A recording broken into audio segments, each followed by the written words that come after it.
Bueno, buenas tardes a todos. Gracias por estar presentes en esta reunión y damos unas gracias muy grandes a César y por su intermedio a la Comisión Directiva de la Sociedad Argentina de Reumatología por brindar este espacio para estas charlas de reumatología pediátrica. El tema que nos convoca hoy es la vasculitis pauci-inmune. Yo soy el doctor Rubén Cutica, consultor en reumatología pediátrica de los hospitales Elizalde y Británico de Buenos Aires y voy a actuar como coordinador de esta reunión. Y como secretaria va a estar la doctora Susana Galindo, que es médica reumatóloga pediatra del Hospital del Niño Jesús de Tucumán. Inicialmente la doctora Ayelén Ojeda, que es médica residente de reumatología pediátrica del Hospital Gutiérrez, va a hacer una presentación inicial de casos y luego la doctora Marcela Álvarez, que es médica de planta del Hospital Gutiérrez de reumatología, hará la presentación, la disertación sobre el tema que nos convoca, que es vasculitis pauci-inmune. No todo es lo mismo. Así que, bien, dado que mencionamos la palabra vasculitis, yo me voy a tomar unos poquitos minutos, porque quiero iniciar la reunión brindando un homenaje a quien sin duda fue quien implantó el tema de vasculitis dentro de la clínica pediátrica, y que fue el doctor Tomisaku Kawasaki, que falleciera recientemente, el 5 de junio, en Japón, a los 95 años de edad. Yo no me voy a referir a los aspectos científicos del doctor Kawasaki, porque son por todos conocidos, pero sí a otros aspectos, porque tuve la oportunidad de conocerlo. En el año 92 vino a Buenos Aires y pudimos organizar un simposio de enfermedad de Kawasaki en la Academia Nacional de Medicina, que lo contó a él como obviamente orador principal, y al doctor Hirohisa Kato, que también viajó con el doctor Kawasaki y que tenía una gran experiencia sobre el manejo de la patología coronaria de esta enfermedad. En el año 94 vuelve a Buenos Aires, tenemos la oportunidad de organizar un ateneo en el Hospital Elizalde, y para él fue fantástico porque le fascinaba ver pacientes en los lugares donde él concurría para participar en reuniones y demás. A partir de allí nos vimos en Fukuoka, en Japón, en Río, en Boston, en Génova. Y cada reunión era algo muy particular. Él tenía varias cualidades. La primera era la humildad. Un ser excepcionalmente humilde. El respeto. Respetaba muchísimo a todos los que lo rodeaban. El afecto, inigualable, y tenía una gran capacidad de observación y era muy prolijo con sus historias clínicas. O sea que reunía todas esas condiciones que hacen a la esencia de un pediatra excepcional. Esas condiciones le permitieron también sostener con firmeza sus hallazgos, que le eran muy discutidos en su hospital cuando él los presentaba. Y él así logra definir lo que él llama el síndrome linfomucocutáneo, y que luego se conociera como enfermedad de Kawasaki. En la reunión de Japón tuve oportunidad de verlo como anfitrión. Fuera de serie, fantástico anfitrión, preocupaba por todos y cada uno de los detalles de todos los que estábamos allí. Fue fantástico verlo, y él siempre decía, hay que disfrutar la vida. Era como una muletilla que él tenía, y siempre él repetía, hay que disfrutar la vida. En cada uno de los encuentros él se interesaba no solo por lo que sucedía con la enfermedad de Kawasaki en nuestro medio, sino además por qué nos sucedía a nosotros, como sociedad, como país. Obviamente, eso dio lugar a largas charlas, ni hablar si fuera hoy, ¿no? Para ser breve, yo quiero mostrar una única foto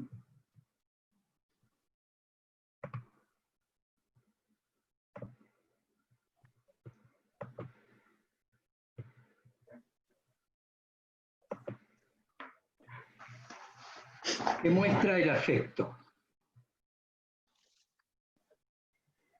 Una mano sobre mi hombro, otra mano sobre el brazo. Era su forma de brindar afecto a todos los que estábamos alrededor.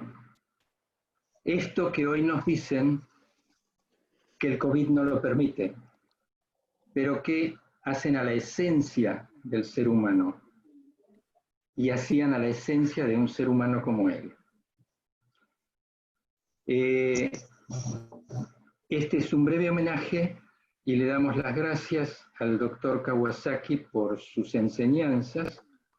Trataremos de continuar difundiéndolas y de tratar de ayudar a niños a salvar sus vidas como él hizo durante muchísimos años.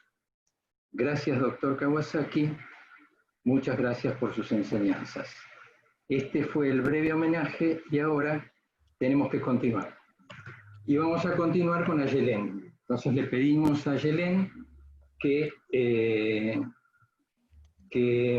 comience con su disertación.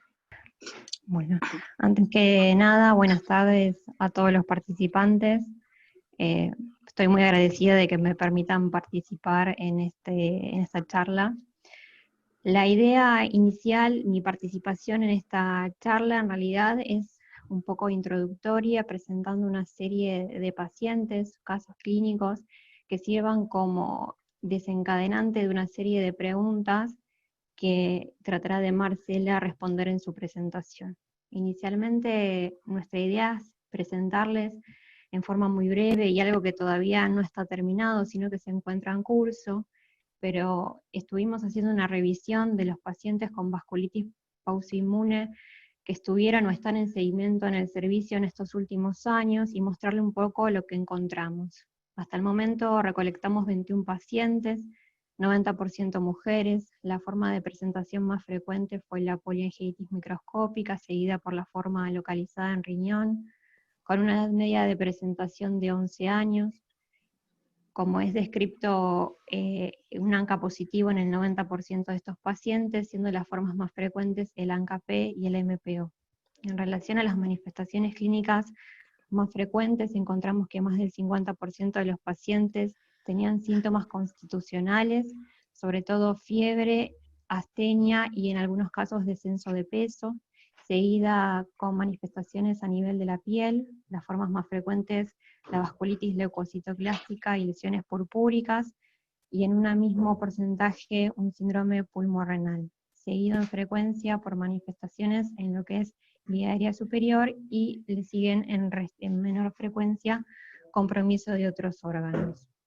Cuando nos abocamos solo a mirar riñón, encontramos que el 80%, más del 80% de estos pacientes tenían compromiso renal. Sin embargo, solo el 62% de ellos tuvieron una punción biopsia, y la manifestación encontrada en la anatomía patológica más frecuente fue la glomerulonefritis esclerosante difusa. Cuando vimos pulmón, encontramos que solo 10 pacientes tuvieron compromiso pulmonar y que el hallazgo más frecuente fue la hemorragia alveolar difusa, y solo un paciente presentó un EPID asociado a un cuadro broncoobstructivo y un paciente cuadro broncoobstructivo solo. Y dentro de la manifestación que seguía en frecuencia, que es la de biliaria superior, que se encontró en 5 pacientes, encontramos que el 40% presentó estenosis de tipo subglótica, un 40% restante sinusitis asociada a pólipos, y solo un paciente presentó episodios de epistaxis a repetición con perforación de tabique. Cuando vimos tratamiento, lo que notamos es que, por supuesto, la mayoría de los pacientes recibieron en la inducción corticoides en forma endovenosa y ciclofosfamida, también en forma de pulso, seguido por plasmaféresis, y solo 3 pacientes tuvieron indicación de rituximab. Y en relación al mantenimiento, lo que encontramos es que, por supuesto, la azathioprina fue el fármaco más utilizado. En relación a la evolución de estos pacientes, por lo menos al momento de los que revisamos, no hemos encontrado ningún fallecimiento. Sí encontramos que de los que tenían compromiso renal, el 52% de estos pacientes tuvieron que recurrir a la diálisis y que solo 4 lograron trasplante. Pero como dijimos, esto es todavía un trabajo que estamos recién iniciando y para continuar. Pero el propósito de la presentación de estos datos iniciales fue tomar 3 pacientes con presentaciones diferentes que sirvan justamente, como dije en un principio, para ver si podemos o nos generan algunas preguntas que trataremos de responder más adelante.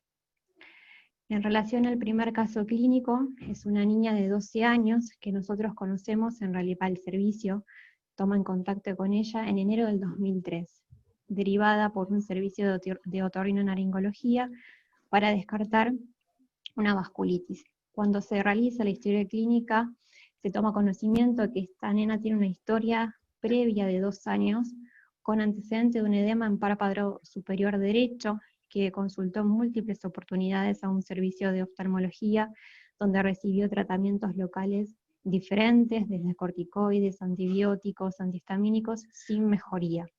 Se decide en ese momento realizar una tomografía de órbita donde se evidencia compromiso del tejido celular subcutáneo a nivel bilateral. Sin embargo, del lado derecho lo que se nota es una extensión de ese compromiso hacia la grasa retroorbitaria del lado derecho. Dado que presenta este compromiso, por supuesto, se descartaron causas infecciosas como la celulitis orbitaria. La paciente no presentaba otros síntomas más allá del edema. Se descartan obviamente lesiones neoplásicas, se descarta hipertiroidismo, y la sospecha que fuera después confirmada por el servicio de oftalmología fuera de una enfermedad de Kimura. Y recibe como tratamiento corticoides 40 miligramos día, que recibe durante 2 semanas, con muy buena evolución y con un descenso paulatino hasta suspender. Llama la atención que un año después de este cuadro, la paciente empieza con cuadros de laringitis que se vuelven cada vez más severos, por lo cual es evaluada por el servicio de otorrinolaringología de otro hospital.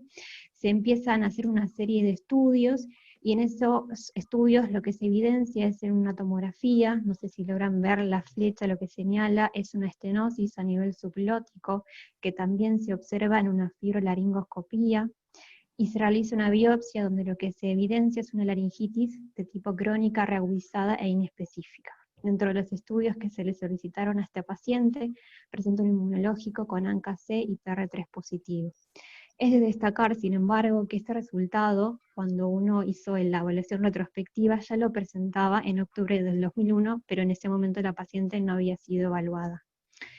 Se asume entonces como una poliangitis granulomatosa en forma localizada, y se decide en forma conjunta con el médico tratante, en ese momento del servicio de otorrinolaringología, iniciar tratamientos con corticoides vía oral a 30 miligramos día, y se decide ciclofosfamida vía oral. La realidad es que con este tratamiento la paciente evoluciona a los pocos meses con muy buena respuesta, logrando suspender los corticoides al año de iniciado y la ciclofosfamida a los prácticamente 3 años de tratamiento. La realidad es que la paciente evoluciona muy favorablemente, llegando al momento de la transición asintomática, sin requerir ningún tipo de tratamiento, con los anticuerpos negativos, y continuando su tratamiento en un servicio, o su seguimiento, perdón, en un servicio de adultos. Después les presentamos otra paciente, que se trata de una niña de 10 años, hasta este momento previamente sana, que se interna en noviembre del 2015 con un cuadro severo, un síndrome pulmorrenal. Ella comienza con un cuadro de hemoptisis franca, con una anemia severa, con un lavado bronquialveolar que evidencia hemosiderófagos, con una tomografía que presenta este patrón de ocupación alveolar que se extiende desde la región iliar hacia la periferia. Si bien la imagen que se encuentra en la diapositiva pareciera más de un compromiso unilateral, en los otros cortes se evidencia que el compromiso es bilateral, asociado a un compromiso en la función renal, con falla renal e hipertensión. Por supuesto, se diagnostica una hemorragia alveolar difusa y se hace también una punción biopsia renal, donde se evidencia una glomerulonefritis esclerosante difusa asociada a nefritis con anticuerpos ANCA-P y MPO positivos. Esta paciente se asume como una poliangiitis microscópica, muy activa en ese momento, y se decide su tratamiento inicial con pulsos de metilprednisolona que recibe por 3, asociados a pulsos de ciclofosfamida, que recibe 6 en total, junto con plasmaféresis, y por supuesto necesitó por largo tiempo de terapia de reemplazo renal. Queda posteriormente con un mantenimiento con acetoprina, que la verdad es que tomó en forma muy irregular, y en marzo del 2016 presenta una manifestación muy severa con diarreas sanguinolentas, episodios de hematoquesia y proctorragia, que generan una anemia nuevamente severa con requerimiento de múltiples transfusiones, cesoriza interna, y se evalúa en forma conjunta con el servicio de gastroenterología, que realiza una endoscopía tanto alta como baja y tomografía, donde se evidencia un compromiso inflamatorio de prácticamente todo el tracto digestivo, desde el esófago hasta el recto, con zonas de necrosis y ulceración, y líquido libre no solo en los recesos, sino también incluso interasas. Se interpreta como una actividad de su enfermedad de base, por lo cual se reinician con pulsos de metilprednisolona y ciclofosfamida. Con este tratamiento, la realidad es que el compromiso intestinal resuelve, presenta un solo episodio más de diarrea con sangre, pero que la realidad resolvió y se autolimitó, no la descompensó hemodinámicamente, por lo cual no se modificó el tratamiento, ni hubo necesidad de realizar una nueva endoscopía. Esta paciente, sin embargo, presenta un nuevo compromiso severo, este caso del sistema nervioso central, con un episodio de cefalea aguda muy intensa, asociada a registros de hipertensión de difícil manejo, asociados a náuseas y vómitos, y un sensorio que se vuelve alternante, con lo cual se solicita una imagen del sistema nervioso central en forma urgente, y se evidencia una zona de hemorragia en la región temporal derecha, que requiere para su manejo ingreso a quirófano para descompresión, manejo con drogas antihipertensivas como el nitroprusiato y 4 drogas más antihipertensivas, y por este compromiso tan severo se decide indicar rituximab, que recibe 375 miligramos metro cuadrado por semana, recibiendo 4 en total. La realidad, y afortunadamente, es que después de instaurado este tratamiento, la paciente evoluciona favorablemente sin secuelas de lo neurológico, con estabilidad de la parte del compromiso intestinal, llegando a 6 meses después a una inactividad clínica con posibilidad de descenso de corticoides, reiniciando la acetoprina como mantenimiento, pero por supuesto con daño sobre todo de lo que es renal, y también tenía daño a nivel del aspecto cardiológico, ya que tiene una miocardiopatía hipertrófica secundaria a la hipertensión, que requirió manejo con drogas, pero que no la descompensaba. Y por último tenemos otro paciente. En esta ocasión se trata de un varón de 9 años, que es oriundo de la provincia de Entre Ríos, que tiene como antecedentes personales de importancia cuadros de broncoobstrucción a repetición, que fueron solo tratados en el momento agudo, sin ningún tipo de tratamiento preventivo, antecedentes de dermatitis atópica cuando él era más pequeño, y que refiere en este momento un cuadro de casi un año de evolución de fatiga, palpitación y dolor retroesternal, que había sido estudiado por su pediatra con una valoración cardiológica que fue en ese momento normal. Asoció en ese momento también en diferentes laboratorios cuadros de leucocitosis con eosinofilia, que se interpretó en ese momento como probablemente secundario a infección por algún parásito intestinal, y para lo cual recibió tratamientos antiparasitarios. En mayo del año pasado presenta en forma aguda un cuadro de hemiparesia brachiocrural derecha, por lo cual se interna en el hospital en su sitio de origen. Allí se realizan diferentes estudios, dentro de los cuales se realiza una resonancia de cerebro, donde se evidencian imágenes de hiperintensidad en lo que es el brazo posterior de la cápsula interna del lado izquierdo, coincidente con la clínica del paciente. La realidad es que la imagen lamentablemente no la pudimos poner en la presentación, pero referían en el informe un hallazgo sugestivo de vasculitis que por supuesto había que descartar. El paciente con este cuadro se deriva en junio a nuestro hospital, y cuando llega al hospital la realidad es que clínicamente el paciente se encontraba asintomático, sin ningún tipo de secuela de este evento neurológico que había presentado un mes previo. Sin embargo, lo que se constata es la persistencia de la hiperosinofilia y la leucocitosis. Se realiza un inmunológico en ese momento con un ANCA negativo, y se comienzan con diferentes evaluaciones. Una de ellas es una evaluación respiratoria, presentando el paciente una espirometría con un patrón completamente normal. Se realiza una evaluación por el servicio de hematología, que descarta causas oncohematológicas con una punción de médula y una biopsia de médula, que lo único que informa es la presencia de una hiperplasia de la serie mieloide, con obviamente predominio de los eosinófilos. Se descartan causas infecciosas con serologías y estudios de materia fecal. También se descarta que esto fuera secundario al consumo de algún tipo de fármaco, que el paciente por supuesto no había referido. Y se realiza una valoración cardiológica, donde ya se evidencia un compromiso severo, tanto por ecografía como por resonancia cardíaca. El paciente presenta una miocardiopatía dilatada, con hipertrofia del ventrículo izquierdo, con alteración en la función sistólica global, en forma leve a moderada y con un escaso derrame, por lo cual requiere anticoagulación, antiagregantes y drogas para el manejo de ese compromiso cardíaco.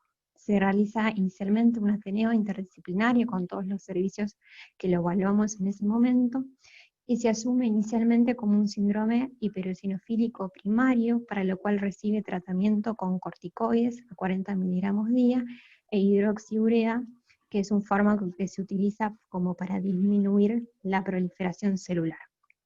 La realidad es que el paciente presenta una respuesta inicial, sobre todo con descenso de los parámetros de laboratorio. Sin embargo, aproximadamente un mes y medio después comienza nuevamente con valores de leucocitosis e hiperosinofilia, y agrega al compromiso manifestaciones a nivel respiratorio y a nivel de los senos paranasales. El paciente presenta en ese momento un patrón obstructivo en la espirometría, presenta un compromiso en lo que es las imágenes, con ya tractos cicatrizales en forma bilateral, tanto en la língula como en el lóbulo medio del lado derecho.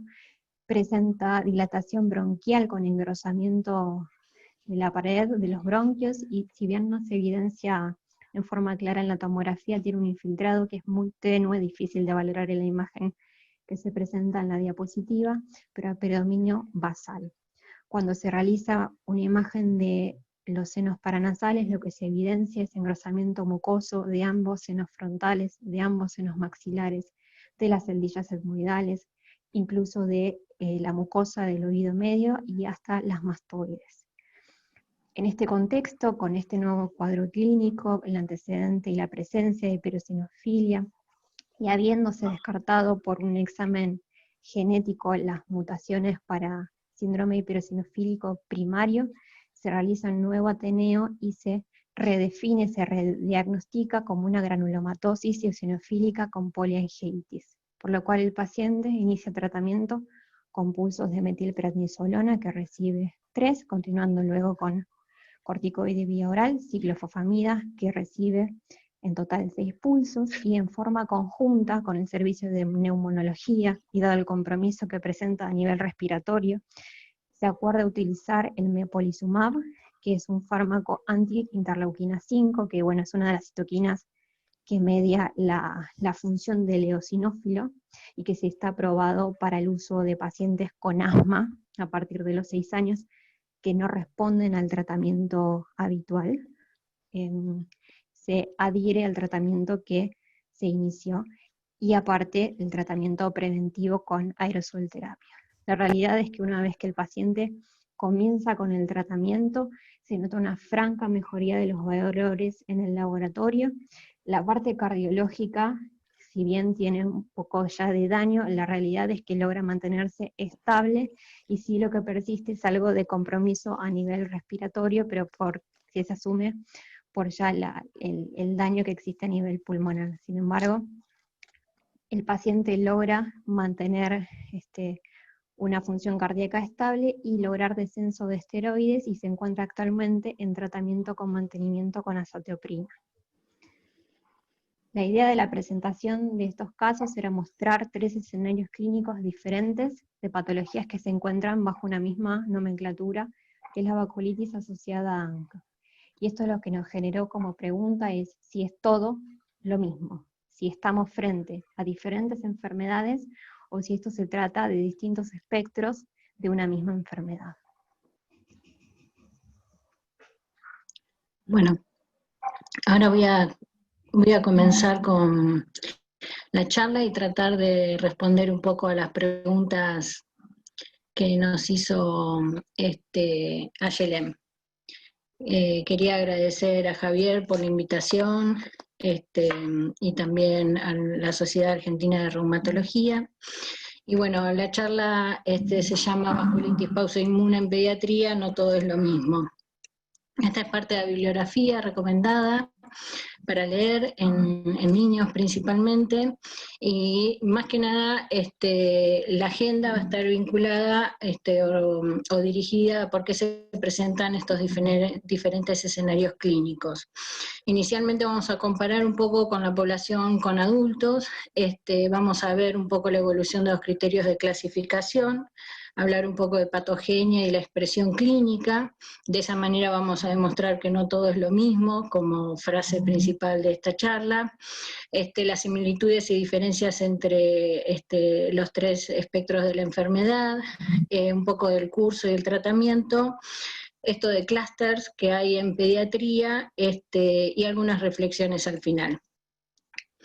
Los reumatólogos infantiles nos enfrentamos diariamente a dificultades, principalmente con esta enfermedad, dado que en pediatría hay escasos datos epidemiológicos y están mal caracterizados. La enfermedad es rara en la población pediátrica, se cree que hay una prevalencia entre 3 y 4 niños por cada millón, con una cronicidad y un alto número de recaídas que presentan estos pacientes. Es una enfermedad muy severa en pediatría y esto lleva a un daño acumulado. También conlleva una elevada mortalidad. De hecho, estos pacientes sin tratamiento, un subgrupo puede evolucionar hacia la muerte en alrededor del 80%. La literatura es limitada en pediatría, así que muchas veces el tratamiento que utilizamos se extrapola de los ensayos clínicos del adulto. Entonces la pregunta es, ¿son comparables ambas poblaciones para nosotros extrapolar estos tratamientos? Y en realidad hay ciertas diferencias, principalmente en la población pediátrica, tanto la granulomatosis con poliangeitis, con la forma eosinofílica y la poliangitis microscópica, lo que predomina es el sexo femenino, principalmente. Hay ciertas características o expresiones clínicas que tienen los niños a diferente del adulto. Por ejemplo, la forma del Lex-Wegener que se definió antes es el dolor abdominal isquémico y la estenosis subglótica. como mostró el caso que elegimos con Ayelén, es una manifestación que se encuentra bastante frecuente en pediatría. También los síntomas cardíacos que presentan los pacientes con granulomatosis eosinofílica y las poliangiitis microscópica, el predominio femenino. Casi todas son tratadas de similar forma, aunque la respuesta es diferente. Con respecto a la evolución de los criterios de clasificación, como verán a través de los años, comenzaron a surgir nuevos criterios y tratar de adaptar estos a lo que es la población pediátrica. En el 2008, Eulari Printo, más que nada, lo que hace es reconocer y tratar de dar criterios de clasificación para la granulomatosis de Wegener infantil. Sin embargo, la poliangitis microscópica sigue aún sin tener criterios de clasificación a nivel pediátrico, pero sí, en el 2012 se llega a lograr una definición que es útil en pediatría. Tomando el consenso de Chapel-Hill, las vasculitis en pediatría se clasifican según el tamaño del vaso, ¿sí? Y dentro de las vasculitis de pequeños vasos se encuentran las asociadas a ANCA. En realidad lo que se quiso fue agrupar o clasificar o buscar desde la patogenia y desde características similares o marcadores en el laboratorio, tratar de agrupar esta población de niños que comparten ciertas características. Es una vasculitis necrotizante con poco o ningún depósito inmune que afecta a vasos pequeños y se asocia con anticuerpos ANCA, ¿sí? Que ahora vamos a ver más o menos un poco sobre la patogenia de la enfermedad. Como sabemos, el desarrollo de las vasculitis ANCA existen diferentes factores que van a aparecer más que nada en el desarrollo, como es la desregulación del sistema inmune innato y adaptativo. Otros factores son los desencadenantes ambientales y la susceptibilidad genética. Yo tengo acá lo que no sé si se carga, un video para mostrarles de cómo sería la patogenia, para tratar de explicarles cómo actuaba a nivel de los vasos, el rol de ciertas células, como son, por ejemplo, las células presentadoras de antígeno, ¿sí? Y los linfocitos y el neutrófilo. Acá vemos cómo circula el neutrófilo dentro de los vasos frente a bacterias o ciertos estímulos ambientales o citoquinas proinflamatorias. Lo que vemos es que hay una activación inicial de los macrófagos. Estos gránulos que contienen PR3 y MPO se expresan a nivel de la superficie, en donde son detectados por los anticuerpos ANCA, se activan los neutrófilos, se adhieren a nivel endotelio, liberan reactantes especies reactivas del oxígeno, activan el complemento de la vía alterna, enzimas proteolíticas. Vemos cómo se atraen más neutrófilos, liberación de citoquinas inflamatorias, vemos como la transformación del vaso, ¿sí? La inflamación, hay macrófagos a nivel vascular, vemos cómo hay ruptura del vaso y hay extravasación de glóbulos rojos, se acumula fibrina y esto causaría necrosis fibrinoide en estos pacientes. Estos glóbulos rojos se extravasan, son responsables de las manifestaciones clínicas de hemorragia y hematuria, también pueden generar trombosis y oclusión y perfusión alterada de los órganos. Con respecto a los anticuerpos ANCA son anticuerpos que están dirigidos contra el citoplasma de neutrófilo, como vimos, en realidad contra sus gránulos, que cuando se activa el neutrófilo se expresan en la superficie, como vimos, y son principalmente el PR3 y el MPO.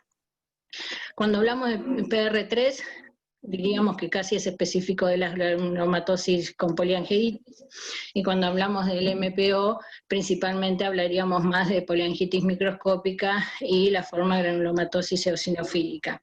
Igual, como vemos más abajo, se pueden encontrar anticuerpos contra citoplasma o perinucleares y se pueden intercambiar estos antígenos dirigidos, ¿sí?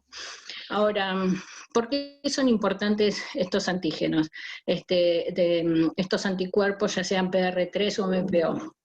Si nosotros vemos esta expresión en estos pacientes, ¿sí?, que tienen estos marcadores, lo que encontramos que son vasculitis que se expresan en forma diferente.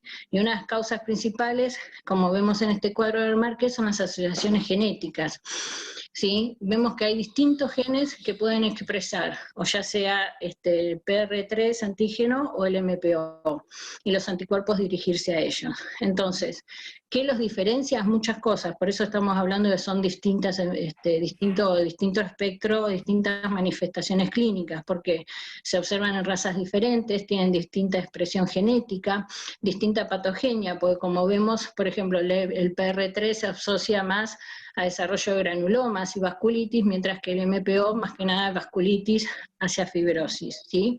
Compromiso orgánico, el PR3, son pacientes que expresan compromiso de vía aérea superior y a nivel pulmonar también, y el MPO más que nada glomerulonefritis o hemorragias pulmonares. En pronóstico, el PR3 se asocia más a recaídas, mientras que aquellos pacientes con MPO quizás tienen falla, compromiso de vida o hacen enfermedades mucho más severas. Y si bien siempre son tratados de igual manera, se observó que la respuesta a la terapia no es la misma. Se observó que los pacientes que tienen PR3 positivo tienen una respuesta superior al rituximab frente a la ciclofosfamida para inducir la remisión. Y en cambio en MPO ambos tendrían similar característica. Entonces tenemos estos anticuerpos, PR3, ANCA y ANCA-MPO. ¿Cuál sería la importancia clínica de utilizar esta especificidad para poder clasificar a los pacientes? Hasta ahora los hemos clasificado según el tamaño del vaso. Sí, pero vemos que si ellos se expresan o PR3 o MPO, tienen diferentes manifestaciones clínicas y otros fenotipos. Por ejemplo, acá se grafica, volvemos a ver, ¿sí?, que por ejemplo los pacientes con PR3 tienen a nivel pulmonar complicaciones como pueden presentar nódulos o algunas masas cavitadas, mientras que los que tienen MPO tienen más que nada infiltrados que pueden ser intersticiales o hemorrágicos. Y a nivel renal, que son más que nada los dos órganos principales de afección severa, observamos más necrosis fibrinoide de patrón inflamatorio, mientras que en el otro semilunas, que pueden ser fibrosas, que nos hablan mayor de más cronicidad y severidad. Entonces, sabemos que hay tres, o sea, según la clasificación, según el tamaño de vaso, las podemos clasificar en granulomatosis con poliangeitis, en granulomatosis eosinofílica y poliangitis microscópica. Y según esas enfermedades podemos encontrar un patrón clínico de la enfermedad. Sí, las poliangitis con granulomatosis tienen mayor compromiso de tracto superior, inferior y renal. Las eosinofílicas, como mostraba ayer, de tracto superior y también cardíaco y neurológico, se ve más en el adulto, y las poliangitis microscópicas, compromiso pulmonar y renal. Pero cuando vemos estas manifestaciones, como muestra acá el gráfico, ¿sí?, encontramos que a veces se superponen las manifestaciones, ya sean por granulomatosis o MPA, pero sin embargo, ¿sí?, la presencia de PR3 me va a asociar a una enfermedad más granulomatosa y la presencia de un ANCA-MPO me va a llevar más a una enfermedad más vasculítica, ¿sí? Dentro de la granulomatosis con poliangeitis, en pediatría se definió en el 2008 con los criterios de Ankara. Son 3 de estos 6 criterios. Básicamente, no los voy a nombrar a todos, pero lo que tiene que tener es la inflamación granulomatosa necrotizante, haber afectado el tracto respiratorio superior o inferior, y si se afecta el riñón, dar una glomerulonefritis necrotizante, y también pueden tener ANCA positivo, principalmente PR3 en el 75%. ¿Cómo se manifiestan? Hay formas localizadas, como mostró ayer en estos pacientes, en el paciente en el primero, que era una forma granulomatosa localizada, tiene un curso crónico más insidioso, ¿sí?, que son PR3 positivos, que afecta el tracto superior, y recordar que en los niños hay 2 manifestaciones que son mucho más que uno observa es la estenosis subglótica y la perforación nasal, del tabique nasal. Y las formas sistémicas, en cambio, son más vasculíticas, ¿sí? Pueden dar un síndrome pulmorrenal. En esas uno puede encontrar MPO en estos pacientes positivos y dan un síndrome, como decía, con mayor severidad, ¿sí? Entonces vemos que dentro de este síndrome granulomatoso, como es la granulomatosis con poliangeitis, podemos encontrar un espectro de pacientes. Solo estamos hablando de una sola de las tres que estamos viendo, ¿no? De las vasculitis ANCA. Podemos ver pacientes que tienen mayor características granulomatosas, ¿sí?, que se expresan clínicamente, y en el otro punto tenemos pacientes que tienen mayores características vasculíticas. En el medio sí hay un subgrupo de pacientes que tienen características mixtas, ¿sí?, tanto granulomatosas o vasculitis. De ahí vemos por un lado mayor refractariedad y por el otro mayor severidad. Estos son pacientes, son fotos más que nada, lo que vamos a ver qué expresiones clínicas pueden tener. La perforación del tabique nasal quizás nos hablaría más de un signo inflamatorio vasculítico, y dentro de los signos inflamatorios de granulomatosa, vasculitis necrotizante granulomatosa, tenemos las inflamaciones, como mostró, del seno esfenoidal, la ocupación, ¿sí? Acá vemos la inflamación que pueden tener. Por ejemplo, llega hasta el nervio óptico. Hay niños que pueden tener un pseudotumor orbitario, proptosis, como esta nena, o la nariz en silla de montar. Otras manifestaciones del tracto superior es la inflamación traqueobronquial. Vemos en esta radiografía de perfil la estenosis subglótica.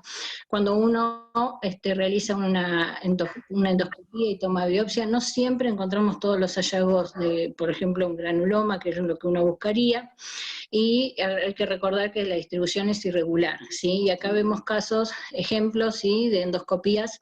Esta está una mucosa muy inflamada con puntillado hemorrágico y tipo empalizada, y acá ya vemos una estenosis severa.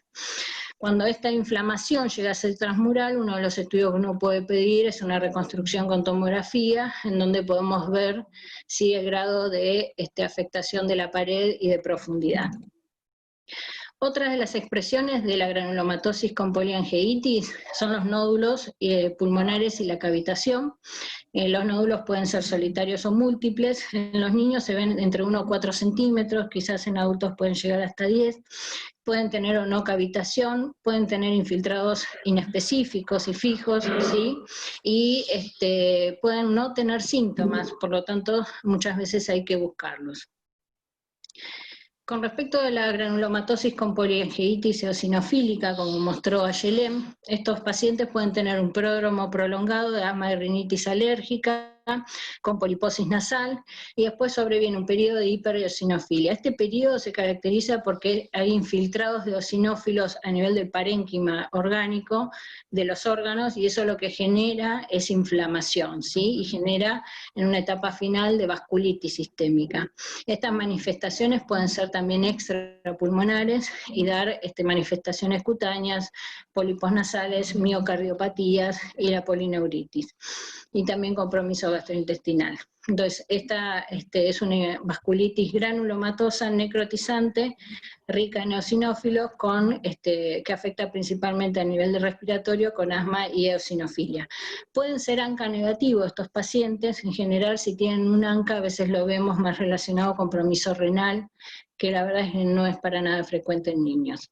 Con respecto a la poliangitis microscópica, vemos otra vez que dentro de una misma, o sea, cada vez que tomamos una de estas enfermedades por separado, tienen a su vez diferentes expresiones clínicas o fenotipos. Pueden ser localizadas, o sea, limitadas a un solo órgano, como la capilaritis pulmonar aislada, o solo riñón, una glomerulonefritis necrotizante, o formas sistémicas donde se involucran varios órganos.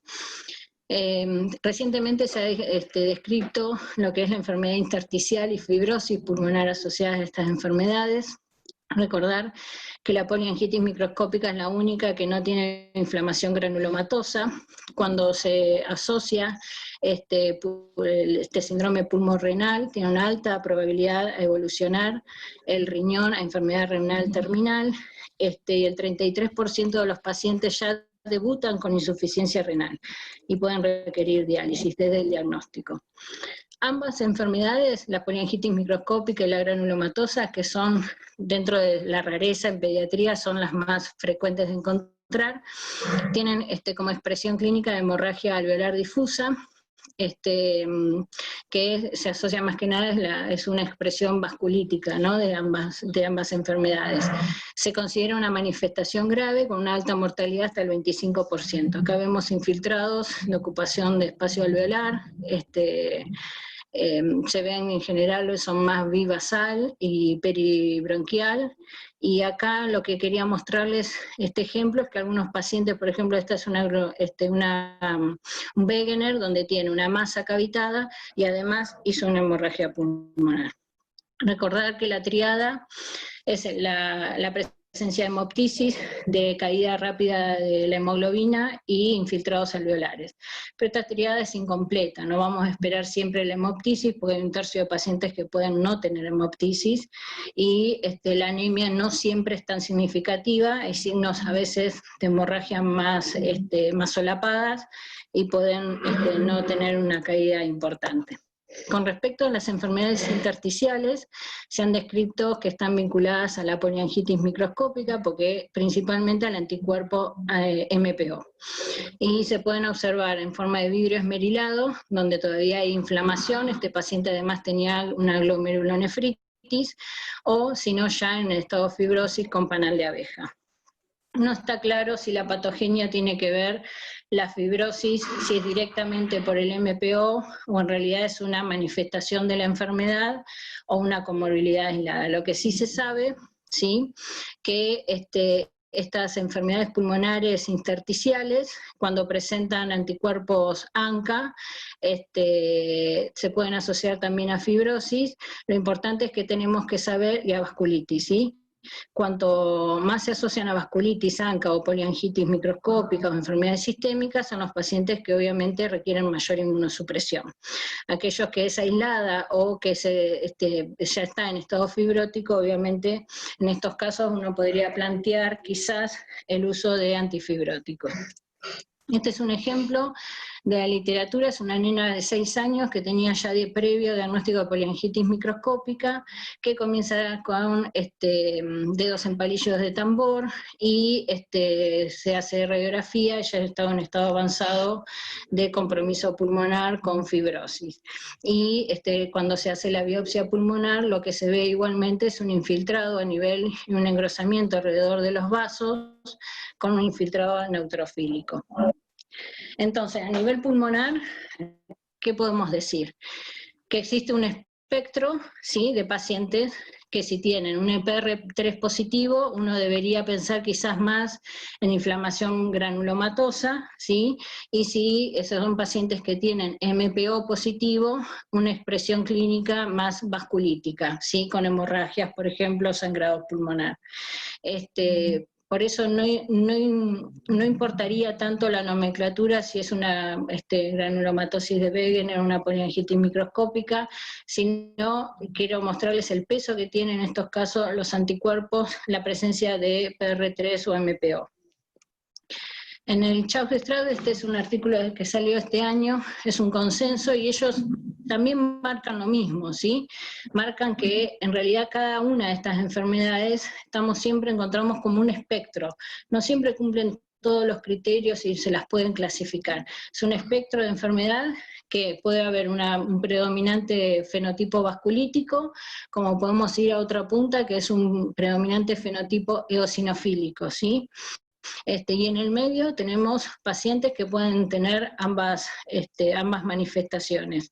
Y lo que vemos, por ejemplo, si tienen MPO positivo, estos pacientes tienen más características vasculíticas, neuropatías, púrpuras, cutáneas, hemorragias pulmonares, y vemos que tienen una asociación de ciertos alelos, ¿sí?, que son diferentes a que si son negativos para MPO, en donde se comportarían más como es la enfermedad de tipo más granulomatosa con infiltrados cardiológicos, pulmonares o intestinal. Con respecto al riñón, el riñón no se queda afuera. El riñón es una expresión clínica de estas enfermedades, es un órgano de choque muy importante, ¿sí? Estos pacientes pueden empezar desde hematuria, proteinuria y hipertensión hasta falla renal, ¿sí? En el debut. Entonces, cada vez que se compromete el riñón, para los niños es un peor outcome a largo plazo, porque hay un porcentaje de ellos van a enfermedad renal terminal y a trasplante. Entonces, hay ciertos factores de mal pronóstico que si al diagnóstico ya tienen falla renal, síndrome nefrótico, lesiones crónicas en biopsia, hablan que estos pacientes tienen un mal pronóstico y van hacia falla a trasplante, ¿sí? Entonces, en esta clasificación que fue aprobada en pediatría, lo que vemos es que hay 4 subtipos de clasificación de estas glomerulonefritis, y lo que vemos a nivel de la supervivencia renal y el seguimiento en varios años, hasta 12 años de estos pacientes, encontramos que si presentan una forma focal, que sería que más de la mitad de los glomérulos son normales, estos pacientes tienen nula posibilidad de falla renal. Obviamente las formas, si ya al debut tienen más del 50 de glomérulos esclerosados, la falla renal es importante y son los que mayormente ya van a trasplante. Con respecto, este es un trabajo que se hizo para evaluar el outcome pediátrico, y son 22 niños que fueron vistos en 22 años. Pareció importante porque es un solo centro, para que ustedes vean que son poco frecuentes estas patologías en pediatría. Nosotros tenemos un número similar, y lo que encontraron fue que el 36% ya requirió diálisis al diagnóstico, y la mitad de esos pacientes pudo recuperar la función renal. 23% recibió plasmaféresis, estamos hablando de la severidad de estos pacientes, y el 32% terminó en enfermedad renal terminal y requirieron después un trasplante. Y cuando vemos la forma de presentación que acompaña el riñón, vemos que el 55%, más de la mitad, tenía un compromiso respiratorio, o sea que era una enfermedad sistémica importante, ¿sí?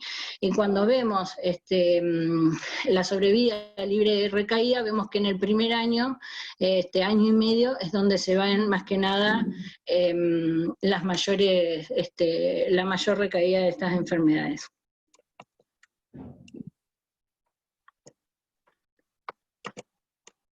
Entonces, para cerrar con lo que es compromiso renal, sabemos que puede ser localizado, solo el riñón estar afectado como órgano, o sistémico, formar parte de una enfermedad sistémica, ¿sí? Y volvemos a encontrar como un espectro que si los pacientes que tienen PR3, que eso lo encontramos más en las formas de granulomatosis con poliangiitis, tienen un riñón al debut más de características inflamatorias. En cambio, cuando tienen MPO positivo, ya encontramos semilunas, como se ven aquí, ¿sí? Y ya algunas fibrosas, por lo que habla de un curso más severo, con más cronicidad y más fibrosis. Hay 47 casos publicados de granulomatosis eosinofílica en la literatura, en pediatría. Este artículo era hasta el 2018, y ninguno de ellos tuvo compromiso renal en pediatría, o sea que es una manifestación mucho menos frecuente de encontrar. Entonces, una de las preguntas era si la patogénesis de la enfermedad renal es diferente entre los distintos subtipos de ANCA, y bueno, como vemos, es así.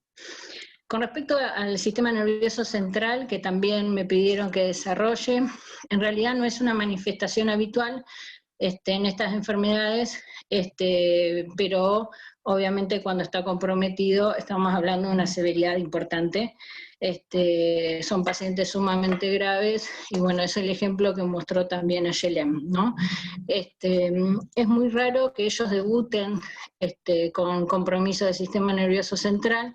En general se ven en formas de vasculitis sistémicas, que por síndromes pulmorrenales, glomerulonefritis rápidamente progresivas, que después desarrollan en su curso compromiso del sistema nervioso central. ¿Cuál sería la vía patogénica? Volvemos a lo mismo, ¿sí? Si uno lo ve desde la patogénesis, pueden ser vasculítica, entonces vamos a ver manifestaciones en los parénquimas del sistema nervioso central, y si hay una infiltración granulomatosa, lo que vamos a ver más que nada es una inflamación a nivel de dura madre de la glándula pituitaria. No está claro bien si los ANCA se producen intratecales o pasan a través de la circulación por ruptura de barrera hematocefálica, todavía estos caminos, estas vías patogénicas no están tan claras.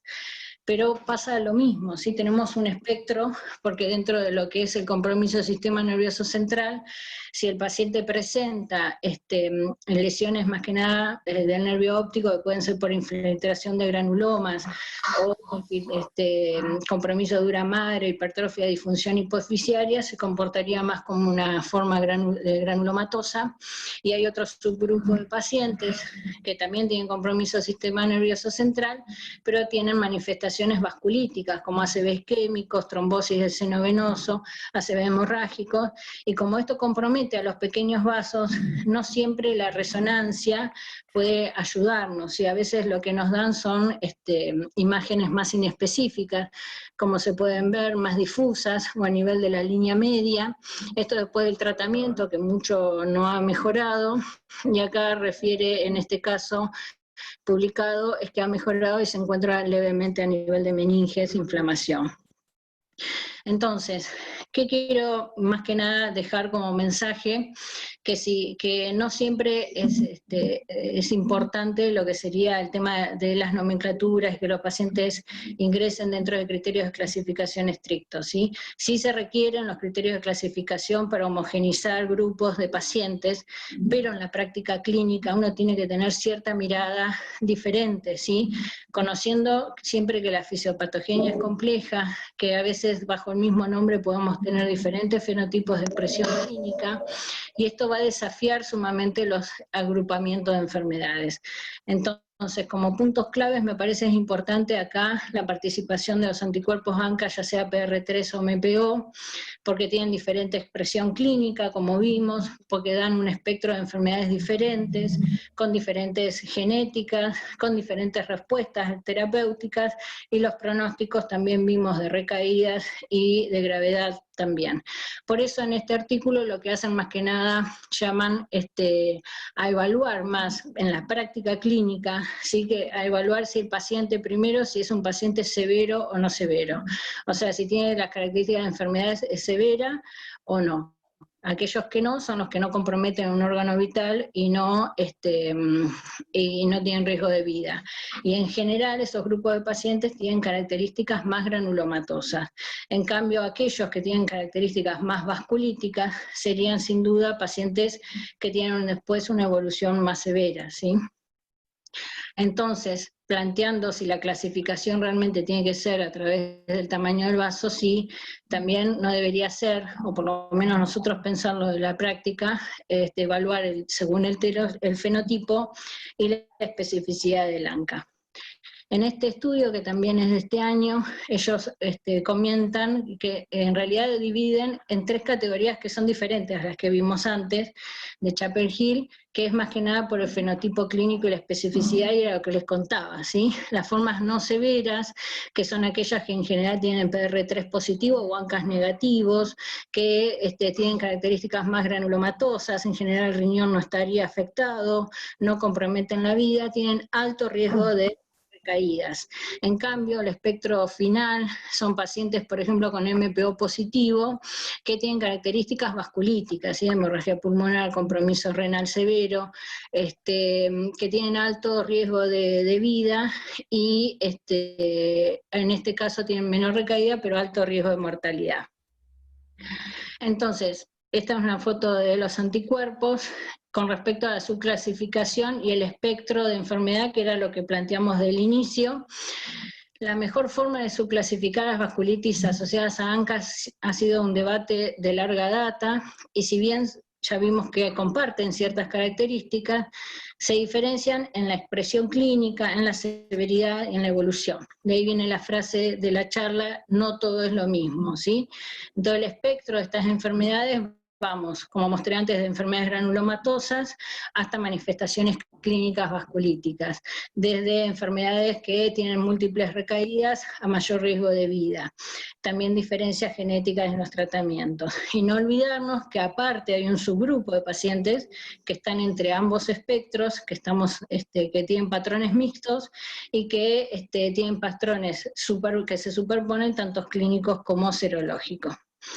Entonces ya por último, un poco en el tratamiento quería nombrar, más que nada, no voy a hablar otra vez de la patogenia, pero sí lo que podemos ver que a través de gatillos infecciosos sí se activan células presentadoras, linfocitos T, B, producción de anticuerpos, y que existen diferentes tratamientos que van a ir dirigidos, ¿sí? Más que nada a, al tratamiento, ya sea más que nada de la producción de anticuerpos, como también al mantenimiento de esta enfermedad a través de la patogenia, como vimos. El tratamiento de vasculitis se basa en dos pilares: inducir rápidamente la remisión, porque uno controla la enfermedad y limita el daño, y después mantener estos pacientes, que es fundamental sostener esa remisión con el menor efecto adverso posible. En pediatría, obviamente, son como dos puntos, si uno habla de un tritutario, de un objetivo, es rápidamente alcanzar la inducción y la remisión, y después mantener estos pacientes que estén inactivos. Entonces el SHARE, que son guías que tenemos en pediatría, más que nada hablan de esta fase de inducción. Hay dos drogas fundamentales: pulso de corticoide y ciclofosfamida endovenosa. También se les puede dar aspirina por este riesgo protrombótico, y después se mantienen con corticoides vía oral, que se va haciendo el descenso. Y en pediatría dice que al 6º mes esta recomendación debería tener 10 miligramos por día el paciente de prednisona. En la fase de mantenimiento, que puede durar entre 1 o 3 años, la primera línea de tratamiento es la azatioprina. Se puede utilizar también micofenolato y se continúa el descenso de esteroides. ¿Qué pasa si falla o recae el paciente? Deberíamos rotar y otro inmunosupresor que no haya utilizado. Uno de estos sería rituximab y la plasmaféresis. La plasmaféresis, si bien no ha mostrado en algunos artículos sí y en otros no, beneficios, lo que tiene la plasmaféresis en los pacientes graves con riesgo de vida, tiene una acción a corto plazo, ¿sí? Entonces siempre nosotros lo que hacemos en el tratamiento es apuntar al linfocito B y a disminuir los anticuerpos y la inflamación, ¿sí? Pero si todo lo que estamos dando no tiene una acción inmediata siempre, salvo los corticoides, la plasmaféresis lo que hace, esos anticuerpos que ya están circulando, es limpiarlos, y tiene una acción más rápida en los pacientes que tienen, que son graves, que debutan de esa manera. Pero después está el EULAR, que es de adultos. El EULAR, más que nada, lo que habla es evaluar según el grado de severidad, que era lo que hablábamos, es ver si estamos frente a un paciente que no compromete órganos vitales. Todo el tratamiento sería corticoides, metotrexato o micofenolato, y aquellos que comprometen órganos vitales o que son graves con hemorragias o glomerulonefritis rápidamente progresivas, siempre está, bueno, la misma opción: corticoides, ciclofosfamida, rituximab y plasmaféresis. Y el mantenimiento principalmente es con azatioprina, ¿sí? En refractarios dan siempre que revalorar y replantear el diagnóstico. Creo que es importante optimizar el tratamiento, las dosis y la adherencia. Y ellos dan esta recomendación que al 3er mes uno debería tenerlo entre 7,5 y 10 miligramos por día, sería la menor dosis posible de corticoides, con un buen tratamiento de adherencia y un buen tratamiento de mantenimiento. Entonces, finalizando ya,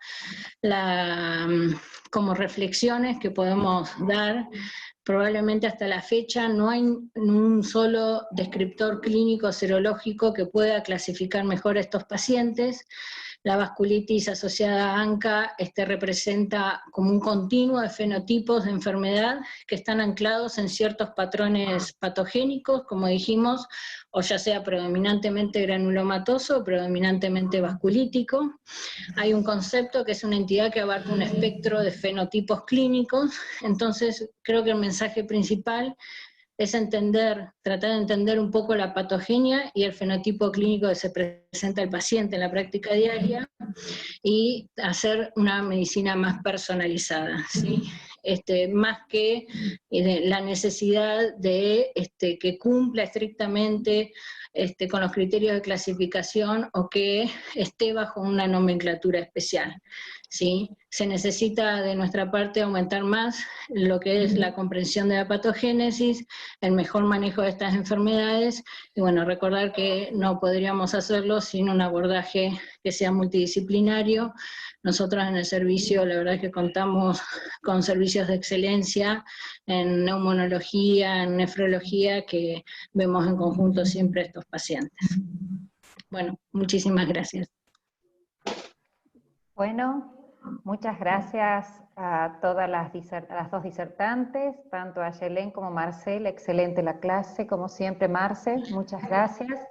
Hermoso, un tema muy complejo, con una diversidad clínica importante y que genera a nuestros pacientes una morbilidad y mortalidad también que nos hace correr muchísimas veces, ¿no? Acá tenemos algunas preguntas y si hay alguien que quiera hacerla puede escribir en el chat. Una de ellas es, si es que en tu experiencia o leíste en la bibliografía pacientes que hayan tenido hipertensión arterial refractaria, pero no como secundario al daño renal por la vasculitis, sino más como un síntoma asociado a la propia vasculitis. No sé si se entiende, no secundario al daño renal. Si está descrito eso.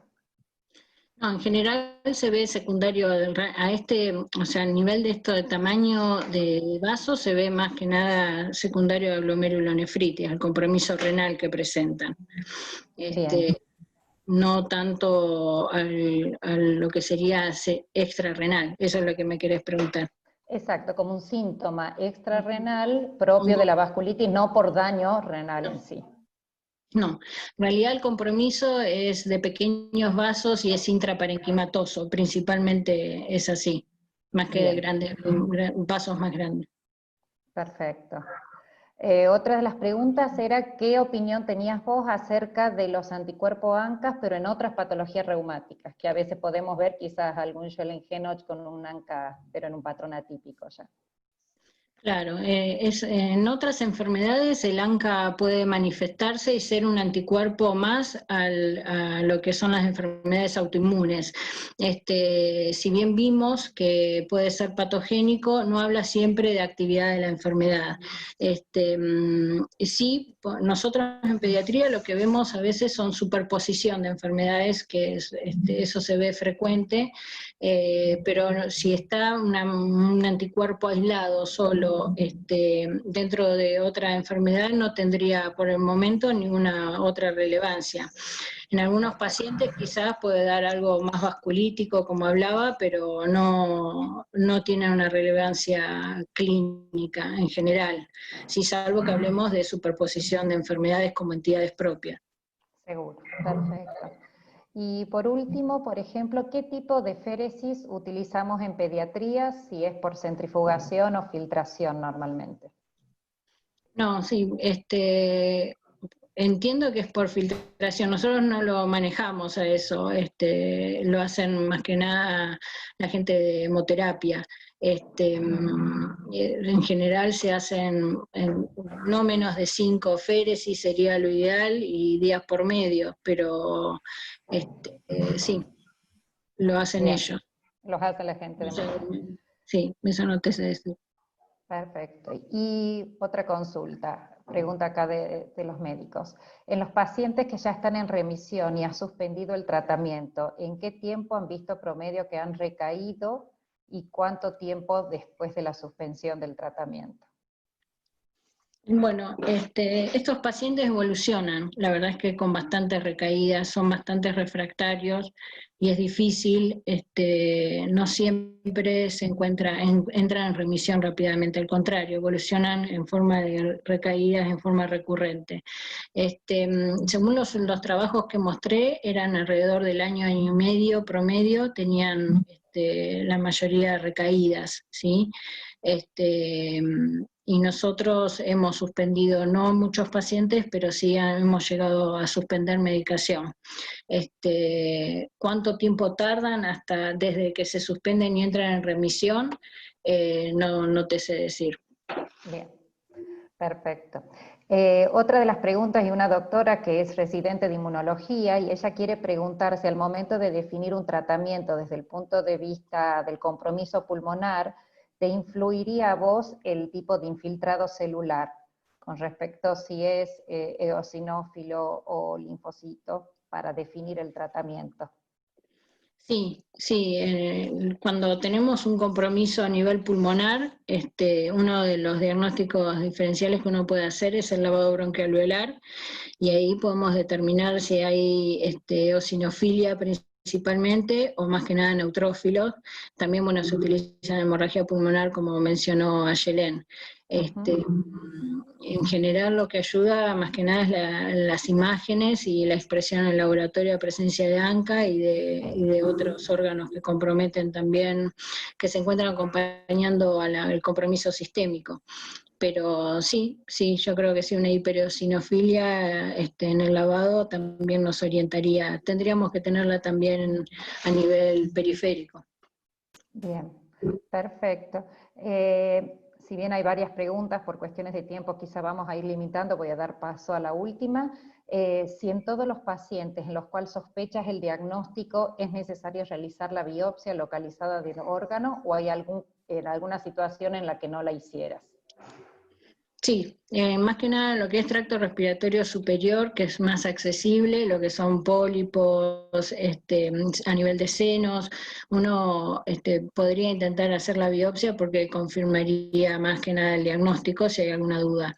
Las biopsias de pulmón, en realidad, por la magnitud, en general no se haría, habría que evaluar bien el costo-beneficio. El riñón es otro órgano que también nos aporta mucho, ¿no? El riñón y el tracto vía aérea superior. Bien, perfecto. Y acá pregunta otra de las exponentes, si crees que uno es suficientemente agresivo al momento de hacer el tratamiento. Lo estoy tratando de ver, justo me entran muchas consultas, entonces se me voy y no puedo leerlo bien. Si somos realmente bastante enérgicos en estos pacientes con el tratamiento, deberíamos serlo más aún. Yo creo que deberíamos ser más cuando uno ve la serie en forma retrospectiva, ahora actuaríamos quizás en algunas cosas diferentes, ¿no? El uso precoz quizás de rituximab agregado, la plasmaféresis en el paciente grave, después lo que es el uso de corticoides inicial, ¿sí? Yo creo que tendríamos que ser más enérgicos por la gravedad que reviste la patología. Perfecto. Bueno, todos felicitaciones enormes acá en el chat, Marce, así que muchas gracias, toda la admiración. Y le doy la palabra al doctor Cutica, no sé si quiere cerrar la charla, la exposición. No hay duda de que no todo es lo mismo, pero también es cierto que muchas veces es difícil el diagnóstico diferencial, y toda esta superposición que Marcela mostraba en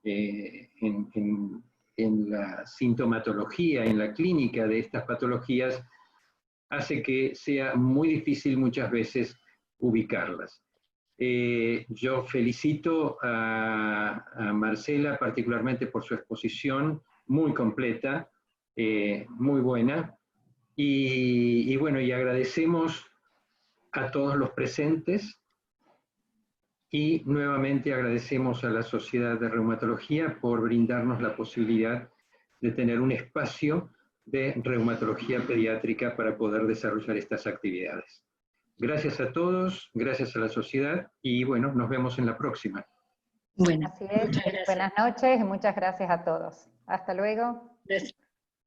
Chao. Chao. Chao, Chao, chao. hasta luego. Muchas gracias, Marcela. Muy bien. Excelente tu Gracias. charla. Bueno, gracias. Muy bien.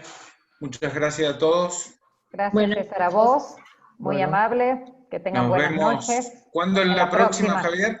¿El 12? La próxima es el El 27 de 20. julio. Veintitantos de julio era una. 27 de julio, una charla con el doctor Matías Oliastro sobre Lupus Light. No es el título ese, pero tiene que ver con la mirada inmunológica.